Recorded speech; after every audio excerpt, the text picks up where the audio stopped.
Shumë shpejt stadiumi Gjirokastra do të ketë një tjetër pamje, kjo fal investimit financiar të Bashkisë së Qytetit drejtuar nga zonja Zamir Arami. Me përkushtimin e gjithë faktorëve mbështetës do të ndërhyet në shtrimin e tapetit të ri, riparimin e dhomave të zhveshjes të futbollistëve, gjyqtarëve, do të restaurohet pjesa lëvizëse e tunelit, nga ku hyjnë dhe dalin futbollistët. Gjithashtu është parashikuar krijimi i ambienteve bashkëkohore për gazetarët, si dhe ndërtimi i zyrave për punonësit e federatës. Për fillimin e punimeve që priten të nisin shumë shpejt, zyra e shtypit pranë klubit të luftëtarit nëpërmjet zëdhënësit Rigel Smalile, për mikrofonin e Radio Televizionit Alpo u shpreh.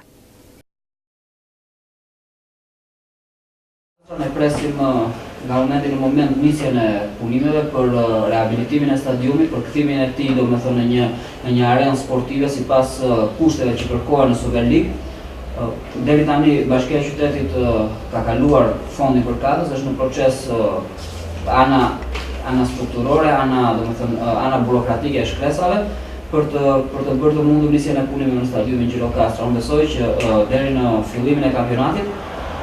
stadiumi i Gjirokastra do të ketë një pamje krejtësisht të re, do të ketë një ndërhyrje pothuajse në të gjitha ambientet e stadiumit, e cila do të sjellë mosrrezikimin e ndeshjeve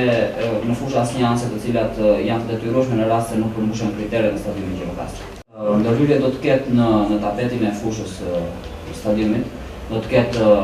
vendosjen e stolave plastike të cilat janë të domosdoshme në detyrimi i Federatës Shqiptare të Futbollit